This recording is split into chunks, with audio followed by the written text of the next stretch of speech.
I got to thinking the other day. I was thinking about baseball because obviously it was on television, and I'm a big fan of baseball. More so in my later life than I ever was in my early life. But I think part of that is because of my fondness or my emerging fondness for these warmer months. I used to hate them. I used to despise them. I used to hate the sun. I used to hide from the sun.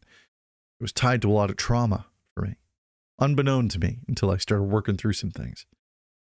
But now it means time with my family. Uninterrupted. There's no school. There's very little in the way of sports, unless, of course, you're playing baseball. But nobody in my family likes baseball, which means they're probably not going to watch this video. So you guys going to help me out here and give me some views because they're not going to do it. I don't know. I found a fondness for baseball in my, in my later life here, in my midlife. Midlife. Let's call it midlife. Sounds better. And I was watching the other day, and I watched the starting pitcher for Toronto, last name Cease, and he had a great game. He struck out 12 batters, but he ended up being taken out of the game after a couple of precarious hits. One of them being a home run, the other one being I think a double or an RBI or something like that. It was, they came out and they removed him, said, "Good game, but you're done now."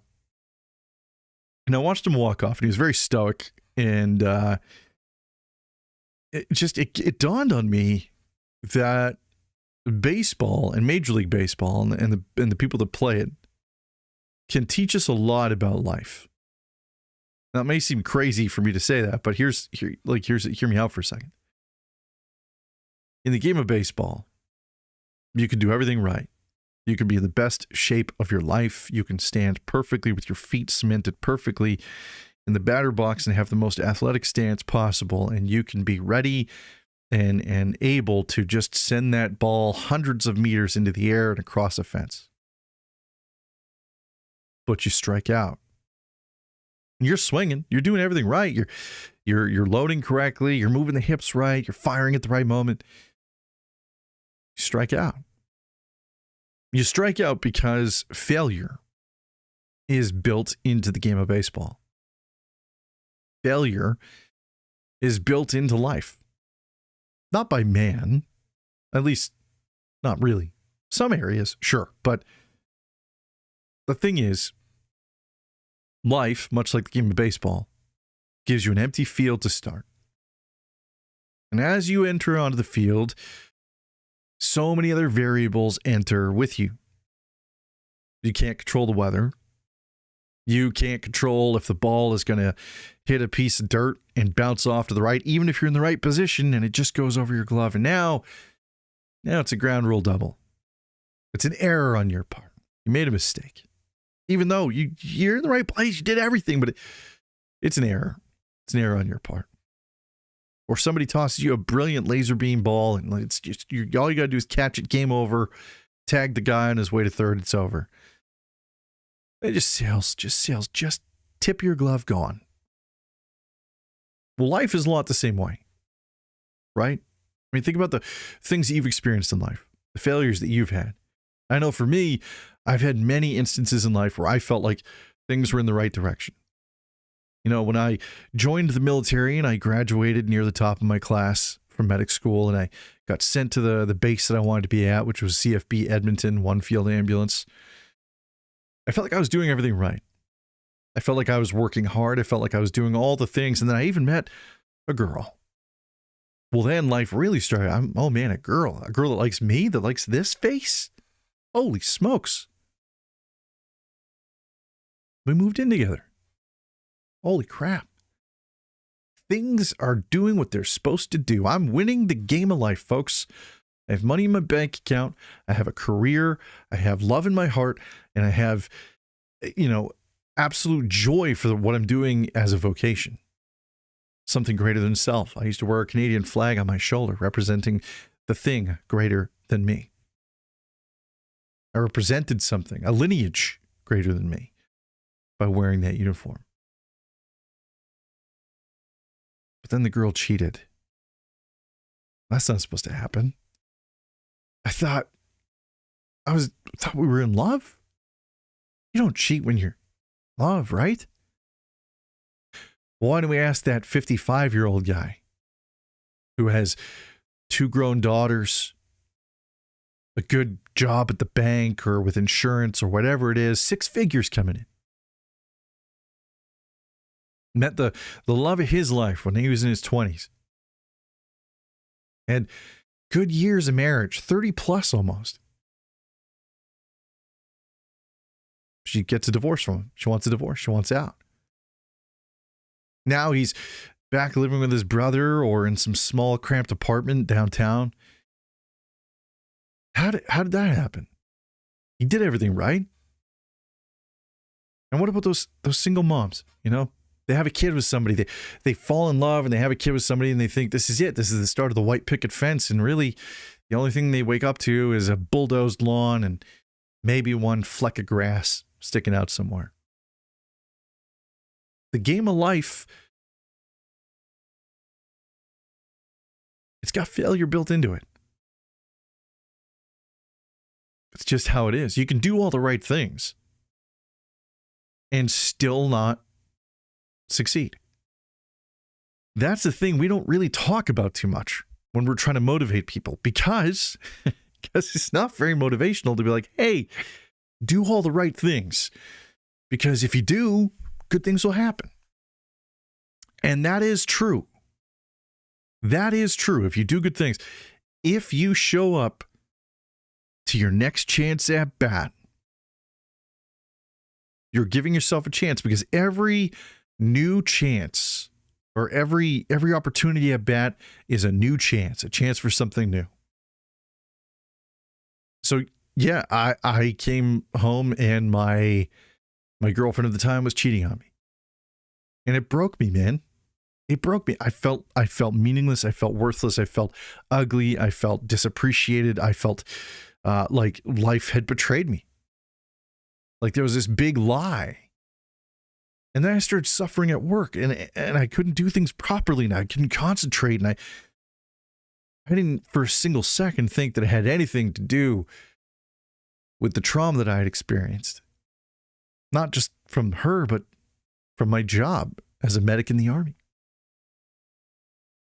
Didn't for a single second make that correlation. So I thought, you know what? I'm going to get out of the Army and that'll fix everything. I'll make everything better. And so I got out of the Army. I became a civilian paramedic. Started collecting traumas there too. And I started struggling there. And then I started doing a couple of these because you know what? When you drink, you feel something different immediately. It's the fastest way to feel something different. So I was no longer stepping up to the bat as the best version of me, even though in my mind I thought I was. And that's the thing. People from the outside, the people in the stands, the baseball game, they can see more of the game than you can. They can see where you might be struggling, and they'll say something to you, and you'll be like, get out of here, you don't know. Like, what are you talking about, Fat Joe? You've never played pro baseball in your life. You don't know anything. Because we only have this. We got this field of view. It's pretty narrow considering, right? We're looking at a painting through a straw.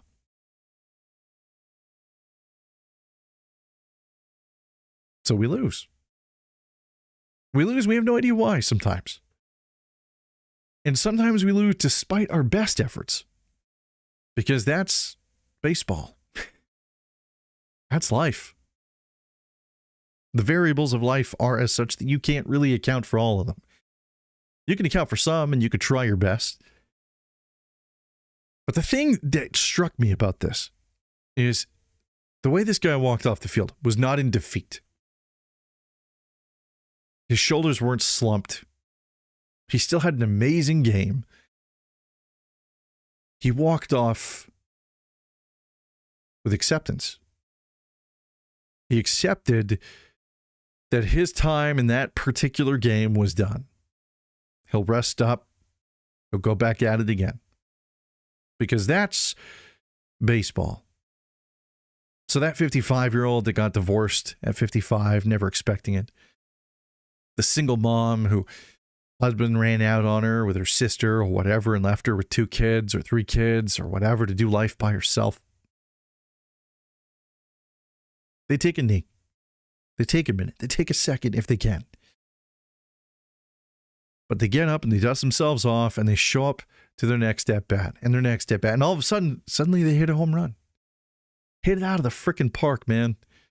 They get that new job, or, they meet somebody new, or they figure out a rhythm, a routine.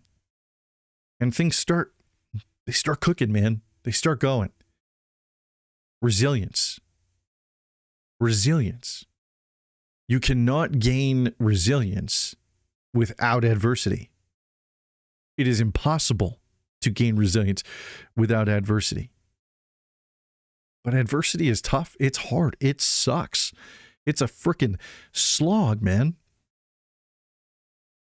And so in a 162 game baseball season, the odds of a player playing amazing throughout every 162 games, or staying healthy throughout every 162 games, or staying mentally stable throughout 100, it's not in their favor. But if they have enough resilience, they can get back up when they don't have those perfect games and those perfect moments and that perfect mental stability.